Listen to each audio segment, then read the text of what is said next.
Bonjour à tous et j'espère que vous allez bien. Alors me revoilà avec une petite nouvelle vidéo podcast pour parce que j'avais envie de partager.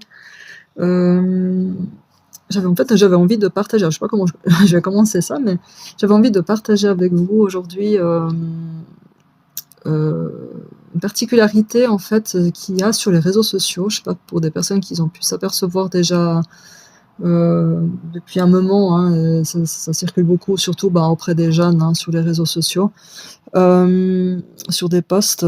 Et c'est vrai que c'est par rapport en fait aux emojis utilisés surtout par les jeunes. Et j'avais envie un petit peu de partager avec vous parce que vu que moi aussi j'ai un peu tendance à faire ça, et c'est vrai que ça pourrait être mal interprété surtout par les gens qui, enfin voilà, qui ne rentrent pas dans la tranche d'âge des jeunes qui sont hyper connectés. Donc voilà, je parle surtout de toutes les personnes qui ont plus que 35 ans. Et en fait, c'est justement l'utilisation du fameux emoji crâne qu'on peut des fois retrouver aussi sur des vidéos, par exemple, des jeunes. Et voilà, donc c'est vrai que moi j'ai tendance à le faire aussi. Et même si je suis plus très jeune, voilà, donc et voilà, je voulais partager en fait un petit peu cette particularité qui peut parfois frustrer des personnes qui n'ont pas justement la connaissance, surtout au niveau des réseaux sociaux, surtout auprès des jeunes, le langage voilà, hein, du social.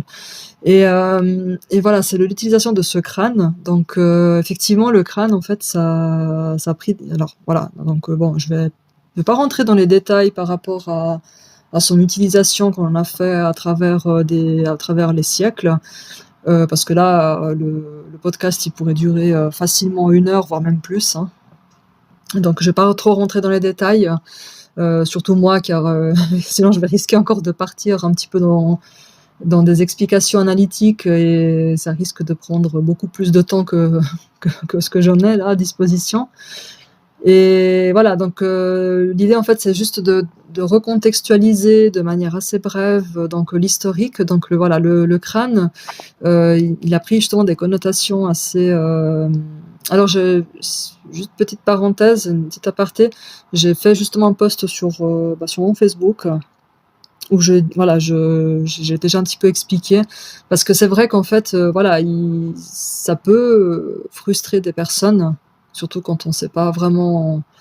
Et en fait le crâne voilà, donc dans son contexte c'est vrai qu'il a pris des connotations ou des messages, hein, des symboliquement parlant différentes selon les époques, selon les civilisations aussi. Voilà, donc c'est pas nécessairement tout le temps ni négatif ni positif. Voilà, donc ça reste assez neutre de base.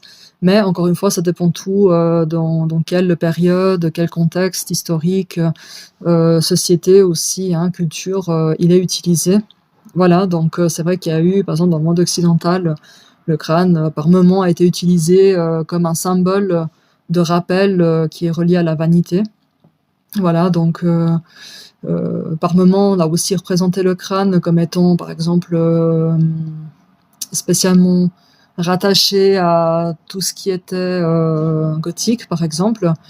Par exemple, au 19e siècle, en Occident en particulier, le crâne était beaucoup utilisé comme une forme de memento mori, en particulier lorsqu'on perdait un proche, par exemple. Donc on avait tendance aussi à porter, par exemple, sur des bijoux. Voilà, par exemple, une personne veuve pouvait porter, par exemple, un bijou avec un petit crâne pour rappeler le memento mori et l'œil de la personne décédée, de son bien-aimé ou de sa bien-aimée décédée. Voilà, par exemple. Là, c'est des exemples que je donne. C'est pour ça que je dis, je vais pas rentrer dans les détails parce que c'est vraiment un vaste sujet, mais c'est vrai, ça mériterait, s'il y a quelqu'un qui serait intéressé que je développe, il n'y a pas de souci, mais laissez-moi un commentaire, peut-être qu'un jour je vais développer un petit peu plus en détail, peut-être que je vais faire une série éventuellement, je sais pas trop, mais une petite série un petit peu culturelle où je retrace un petit peu l'historique de la symbolique du crâne. Je parle bien de la symbolique, hein, pas le côté très biologique, mais c'est vraiment la symbolique, hein. Et voilà, donc je vais pas rentrer justement dans les détails parce que sinon la vidéo va prendre beaucoup trop de temps.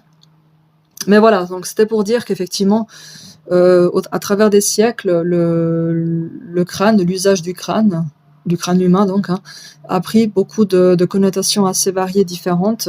Et aujourd'hui, effectivement, il est utilisé beaucoup par les jeunes. On peut le voir notamment sur des vidéos, par exemple, des petits shorts, des vidéos TikTok. Par exemple, lorsqu'il y a des personnages fictifs, ça peut être souvent un petit peu tout ce qui est pop culture, voilà. Comme par exemple des personnages fictifs dans des films, et on représente un petit peu avec un crâne. Donc on voit souvent le crâne avec. C'est justement pour montrer un petit peu ce côté que le personnage fictif, il est tellement fort, puissant que c'est une tuerie entre guillemets, voilà. Et du coup, bah voilà, c'est pour montrer la puissance en fait du personnage fictif en question, voilà.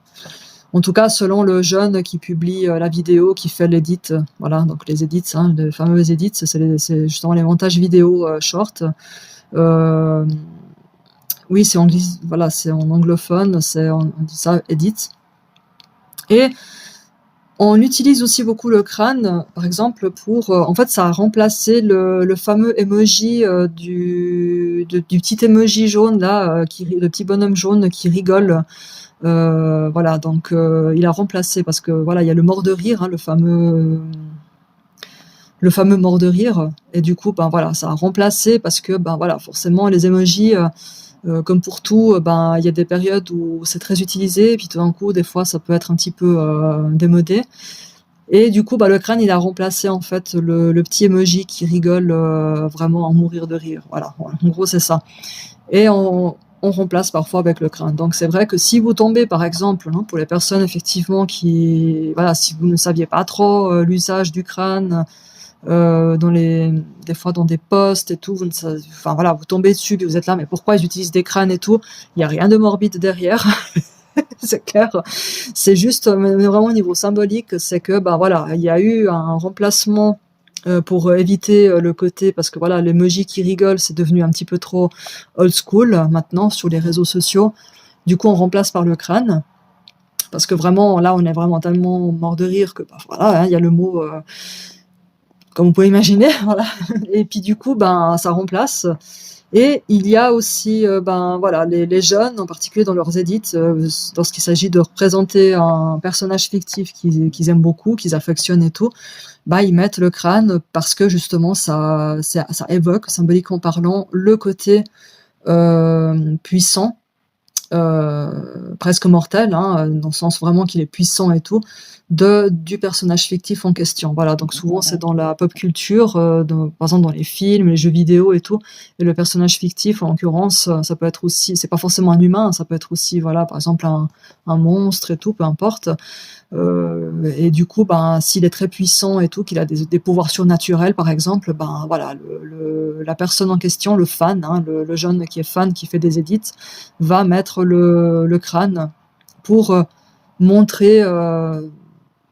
C'est un message, hein, si vous voulez, c'est un message visuel pour montrer, voilà, qu'il apprécie énormément la force, la surpuissance de ce personnage fictif. Voilà. Donc rien de morbide, hein, effectivement, c'est vraiment c'est au niveau symbolique, hein, donc c'est vrai que c'est important toujours de bien inspecter dans différents points de vue, de savoir un petit peu qu'est-ce que voilà, dans différents contextes, pourquoi on utilise tel ou tel élément, parce que c'est vrai que dans une comment dire, dans une perspective qui est assez linéaire, on va tout de suite penser à quelque chose de morbide ou je sais pas quoi, alors qu'en fait pas du tout, quoi. C'est vraiment, il y a déjà l'histoire, hein, nous apprend que l'usage du crâne, parce qu'on l'utilise aussi dans des œuvres d'art, hein, à l'époque on l'utilisait beaucoup dans les œuvres d'art, par exemple, ben, typiquement, si je prends le cas du Caravage, hein, il a représenté le Saint Jérôme qui est écrivant. Voilà, donc ça date de 1606, ça date, et là on voit justement Saint Jérôme en train d'écrire, et à côté il y a un crâne, donc c'est juste la partie du haut du crâne qui est posée sur un bouquin. Voilà, donc c'est pour ça, c'est hyper important de toujours bien recontextualiser avant voilà, d'avoir un petit peu des soupçons, des choses comme ça. parce que c'est vrai que voilà, on pense tout de suite à la mort ou des choses morbides, alors qu'en fait pas du tout. Et ça, c'est aussi beaucoup relié au fait qu'il y a eu une période où on a beaucoup pris l'usage du crâne dans un but de voilà dans des contextes un petit peu plus ésotériques ou gothiques et tout, alors qu'en fait ça n'a rien à voir du tout. Au 19e siècle, il y avait peut-être certes des situations où on pratiquait un petit peu de l'ésotérisme, parce que c'était aussi la période où on s'intéressait à d'autres formes de spiritualité autres que la religion purement chrétienne. Mais ça n'empêche pas quand même que le christianisme, on retrouve aussi dans les œuvres du christianisme, on retrouve beaucoup aussi le crâne qui est aussi utilisé, voilà, pour évoquer encore une fois la mort. Et la mort, c'est pas forcément quelque chose de négatif, c'est aussi tout ce qui est, il y a la mort spirituelle qui est aussi la mort qui représente aussi la fin d'un cycle pour le nouveau cycle, pour la renaissance. Voilà, donc c'est très symbolique, hein, donc c'est pour ça, il faut toujours replacer en fait selon les explications symboliques, selon le contexte évoqué. Voilà, c'est pas nécessairement toujours la mort telle qu'elle qu'on la connaît au niveau biologique. Voilà, souvent pardon, dans les œuvres, c'est souvent de nature symbolique. C'est pour faire passer un message au niveau visuel et symbolique. Voilà, c'est le principe même en fait du langage, de la communication visuelle. Et la communication visuelle, voilà, c'est très basé sur la symbolique des éléments. Voilà. Et on retrouve du coup aussi dans les réseaux sociaux, bien évidemment. Voilà, donc j'espère que ça a pu éclaircir un petit peu éventuellement des préoccupations. Si jamais il y a des personnes parmi vous qui vous êtes toujours posé un petit peu la question de savoir mais pourquoi les jeunes portent toujours, ont tendance à mettre toujours des crânes comme ça sur leur edits et tout, avec un monstre fictif ou je sais pas quoi. Ou alors, voilà, pourquoi il y a des crânes au lieu de mettre des emojis qui rigolent. Voilà, comme ça, j'ai pu déjà un petit peu vous éclaircir sur son usage là, de nos jours, à l'heure actuelle, hein, parce que peut-être ça va évoluer encore, hein, c'est pas dit. Donc, je sais qu'en tout cas, il y a des jeunes qui ont tendance un petit peu à laisser tomber aussi maintenant le crâne dans leurs edits. Mais voilà, c'est pour dire qu'effectivement, il y a eu une période, ces derniers mois, dernières années, où on utilisait de plus en plus le crâne. Maintenant, je sais pas la tournure que ça va prendre, parce que de toute façon, c'est toujours comme ça, hein, et ça va toujours se renouveler ces prochaines années, comme quoi, voilà, hein, c'est les fins de cycle, la mort d'un cycle pour un nouveau, même dans les réseaux sociaux, hein, dans le langage des réseaux sociaux. Et du coup, voilà, on sait pas trop comment ça va évoluer, mais à l'heure actuelle, c'est encore l'usage du crâne. Et du coup, si j'ai pu vous éclaircir un petit peu, désolé, je bafouille un petit peu. J'ai vraiment pas du tout l'habitude de parler comme ça, mais voilà, je vais m'y entraîner. Mais voilà, donc je serais intéressée à faire effectivement une petite série sur la symbolique, pas forcément uniquement que du crâne, mais la symbolique, hein, de comment on utilise un petit peu des éléments symboliques, parce que ça, c'est vraiment relié à la communication visuelle.